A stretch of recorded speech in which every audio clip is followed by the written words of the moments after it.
지금은 가슴의 대용량 지방 이식을 권하지는 않고 있는 상황이라고 보입니다. 우리가 생각하는 말랑말랑하고 건강한 지방이 아니라 부작용이나 합병증이 될 수 있는 지방 낭종, 석회화 이런 것들이 우려될 정도의 볼륨을 원하신다고 하시면 보형물 수술이 더 안전하고 간단한 수술이 될 수가 있거든요. 또 지방 이식이 또 반드시 필요한 경우도 있습니다.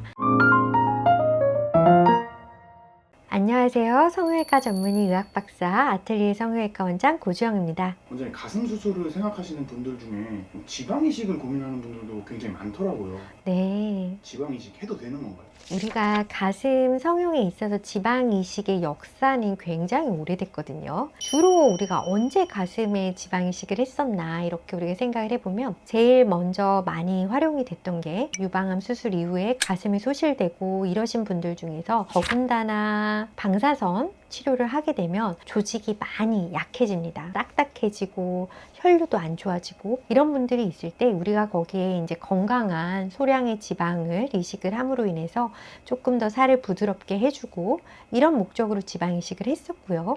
가슴의 전절제가 아니다고 하더라도 가슴의 부분절제 아니면 우리가 외상으로도 가슴이 소실되는 경우들이 있어요. 이제 그런 경우에 약간의 함몰 이런 부분에 소량의 지방 이식을 했었던 게 가슴의 이제 지방 이식의 시작이라고 볼 수가 있을 거고요. 한동안 또 가슴에 대용량 지방 이식으로 가슴 확대술, 그러니까 보형물 수술을 대체하는 경우들도 있었습니다. 특히나 이제 외국에서 그런 경우들이 종종 있었는데요. 지금은 가슴에 대용량 지방 이식을 권하지는 않고 있는 상황이라고 보입니다. 근데 특이하게 지방 이식을 꾸준하게 하시는 그런 분들도 있다고 들었는데 왜 권하지 않는 거예요? 지방 이식을 권하지 않는 이유를 생각을 해보면 쉬운데요. 다시 재건으로 좀 돌아가야 될 것 같아요. 가슴 재건을 할 때 자가 조직을 이용한 가슴 재건 방법들이 있어요. 환자분의 등살이나 환자분의 뱃살을 이용해서 가슴을 만들어주는 가슴 재건 방식인데요. 우리가 이 수술을 할 때는 가슴 조직을 그냥 그대로 띄워서 이쪽으로 옮기는 수술이 아니라 배 쪽에 붙어있는, 등 쪽에 붙어있는 가슴 조직을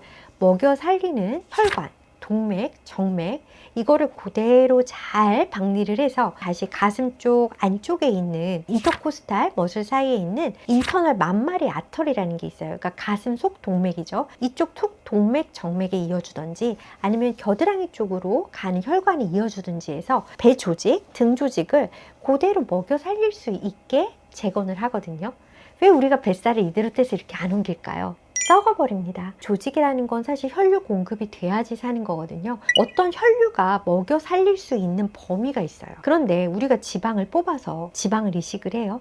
이 지방공이라고 생각을 해볼게요. 핵이 있겠죠, 가운데. 이 부분에는 뭘로 혈류가 공급이 될까요? 아무래도 좀 거리가 멀 수 있겠네요. 그렇죠. 바깥쪽에 이식을 한 부분들은 바깥쪽 혈류가 자라 들어올 수도 있고 그렇게 해서 먹여 살려줄 수가 있지만 우리가 덩어리로 지방이 이식이 됐을 때 아니면 지방을 흡입을 해서 지방을 곱게 정제를 해서 이식을 한다고 하더라도 가운데 부분에는 우리가 이 지방을 먹여 살려줄 혈류가 부족할 수밖에 없습니다. 우리가 생각하는 말랑말랑하고 건강한 지방이 아니라 그런 지방으로 인한 부작용이나 합병증이 될 수 있는 지방 낭종, 지방 석회화 이런 것들이 생길 수가 있기 때문에 그리고 이런 것들이 생기게 되면은 생겨도 모양이 커지면 되는 거 아니야 이렇게 생각하실 수가 있지만 실제로 만져봤을 때 딱딱하게 만져진다던가 그리고 우리가 유방암 검사를 꾸준히 해야 되는데 유방암 검사를 할 때 계속 혹처럼 초음파라든지 이런 부분들에서 보여서 우리가 계속 신경이 쓰일 수 있는 일이 생길 수가 있다는 거예요. 간혹은 염증이 생기기도 하고요. 혈류 공급이 가능한 소량의 지방 이식은 굉장히 좋은 방법이고 줄기세포나 여러 가지들로 정제하는 방법들이 다양하게 있어요. 지방의 생착률을 높여줄 수 있는 다양한 방법들이 있는데 이런 방법들을 적용을 하면은 그래도 이식 시 생존율을 높일 수 있는 가능성이 꽤나 높아지지만 보통 보형물 넣게 되면은 작게는 200, 크게는 300, 400, 500 이렇게 넣잖아요. 그런데 이제 한쪽에 100cc 이상, 200cc 이상 넣는 볼륨을 지방으로만 채웠을 때는 그것도 우리가 가슴 볼륨이 커지려고 하면 이렇게 넓게 까는 게 아니라 한 부분에 조금 들어가줘야지 봉긋한 가슴이 되잖아요. 근데 그 봉긋함을 만들어주기에는 다소 모자른 양이 될 수밖에 없습니다. 우리가 지금도 미용에서도 하이브리드 수술이라고 그래서 지방 이식을 많이 하는데요. 이제 그 지방 이식은 보통 어떻게 진행이 되냐면 가슴이 너무 말랐어. 살이 하나도 없어. 그래서 보형물을 넣었을 때 보형물의 경계가 너무 두드러지게 비쳐. 아니면 우리가 가슴이 한쪽이 너무 파였어. 그래서 보형물을 넣더라고 하더라도 이쪽 보형물하고 이쪽 보형물의 모양을 브라를 찼을 때 잘 맞춰주기가 어려워. 이럴 때 부분적으로 구역을 잘 나눠서 우리가 마치 얼굴에 뭐 이 부분이 좀 아쉬워서 지방을 좀 넣어준다든지 하는 것처럼 약간 부족한 부분들의 지방을 채워주는 것들은 비교적 안전하고 합병증이 없이 적용을 할 수 있는 부분이기 때문에 이런 경우에 있어서의 지방 이식은 괜찮다고 할 수 있습니다. 그러면 원장님은 가슴에 지방 이식하는 거 전혀 안 하시는 건가요? 아유, 그렇진 않아요. 제가 방금 전에 말씀드렸던 것처럼 필요한 환자분들한테는 지방 이식을 하고요. 또 지방 이식이 또 반드시 필요한 경우도 있습니다. 약간 피부 조직 상태가 안 좋으신 분들한테 피부 컨디션을 개선할 수 있는, 왜냐하면 지방에는 지방 줄기세포라는 것들도 있거든요. 그렇기 때문에 조직이 너무 약하시다든지 아니면 전에 수술을 받았던 흉터 부위가 너무 딱딱하다든지 이런 부분들에 있어서 우리가 가슴 확대 수술이나 다른 수술 전에 전천치 용도로 지방 이식이 사용이 되기도 하고요. 그리고 좌우의 비대칭만 약간 개선할 정도의 사이즈고 내가 이제 복부나 허벅지에 지방이 충분할 경우에는 또 지방 이식을 약간 해서 그 부분을 개선하는 것도 좋은 방법이 될 수가 있습니다. 제가 이제 가슴에 지방 이식을 안 하는 대용량의 가슴 지방 이식, 가슴 확대의 목적으로의 가슴 지방 이식을 권하지 않는 거지, 지방 이식은 잘만 활용이 되면은 정말 좋은 툴이 될 수가 있어요. 그러면 원장님에게 그 가슴에 대용량 지방 이식을 상담하시러 오신 환자분도 있으신가요? 그럼요. 왜냐면은 사실 우리가 간단하게 생각을 해보면 내 몸에 이물질이 들어가는 것보다야 내 조직이 들어가는 게 훨씬 더 장기적으로 봐도 안전할 것 같고 더 이물감이나 이런 불편함이 없을 것 같다라는 생각을 누구나 상식적으로 할 수가 있잖아요.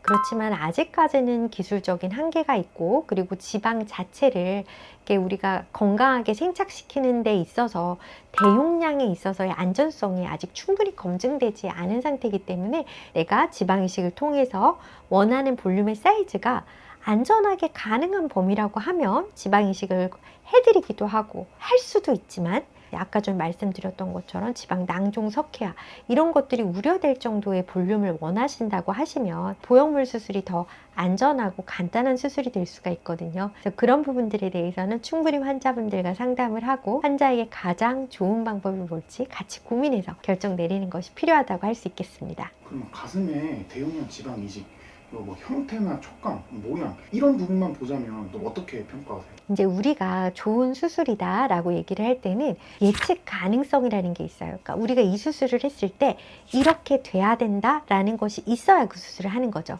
재현돼야 되죠. 계속 그 수술이 같은 결과가 나와야 된단 말이에요. 아직까지 대용량에 한해서 지방 이식이라는 거는 생착률이 사람마다 다를 수가 있고 연령에 따라 다를 수가 있고 촉감 역시 마찬가지죠. 생착이 잘 된 분들은 내지방 같은 느낌이 날 수 있지만 생착이 안 된 분들은 딱딱할 수가 있고, 그런 부분들이 있어서 예측 가능성, 재현 가능성이 다른 임플란트 수술들에 비해서는 낮을 수밖에 없습니다. 수술을 할 때 조직을 절개하거나 디자인을 하거나 절제를 하거나 보형물을 넣거나 하는 여러 가지 수술들은 굉장히 재현 가능성이 높아요. 그래서 얼굴에다 하는 필러 시술을 예로 들어보면은 필러 같은 경우에는 우리가 넣는 cc에 따라서 예측한 가능성이 정해져 있죠. 하지만 필러가 아닌 이제 지방 같은 경우에는 어느 정도 생착할지에 대해서 예측을 하고 넣어야 되거든요. 그러니까 과교정이 필요할 수도 있고 아니면 추가 시술이 여러 번 필요할 수도 있고, 그렇기 때문에 아직까지는 내가 몸에 이식을 했을 때 지방의 생착률이 몇 %가 될 거라고 하는 정확한 데이터나 정확한 예측이 어렵기 때문에 대용량에 있어서는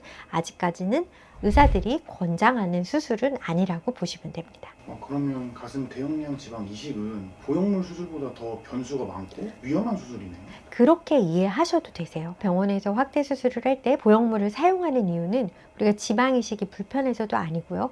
환자의 안전, 그리고 환자의 수술에 대한 결과에 대한 예측성, 그리고 부작용과 합병증의 가능성, 부작용과 합병증이 생겼을 때 환자가 평생 겪게 되는 불편함, 이런 것들을 다 고려를 해서 추천을 드릴 수밖에 없는 거거든요. 그렇기 때문에 아직까지는 지방의 생착률을 드라마틱하게 높일 수 있는 어떠한 방법들이 개발되거나 그런 연구 방법들이 조금 더 데이터가 쌓일 때까지는 가슴의 대용량 지방 이식은 권하지 않습니다. 환자분들께서 다 자기 가슴에 대한 불만이 어느 정도 있을 거고 또 이만큼 좋아지면 좋겠다라는 생각들이 조금씩 다 다르실 거예요. 제가 늘 말씀드리지만 현재 가슴 상태 그리고 내가 바라는 가슴의 상태 이 상태 두 가지에 따라서 우리가 수술을 어떻게 하면 좋을지 아니면 이게 시술만으로도 가능할지 그리고 시술이 아닌 뭐 다른 간단한 수술로도 가능할지가 다 개개인별로 달라질 수가 있기 때문에 혼자서 너무 고민하지 마시고 병원에 한번 찾으셔서 상담을 받아보시는 걸 추천드립니다. 지금까지 아틀리에 성형외과 원장 고주영이었습니다.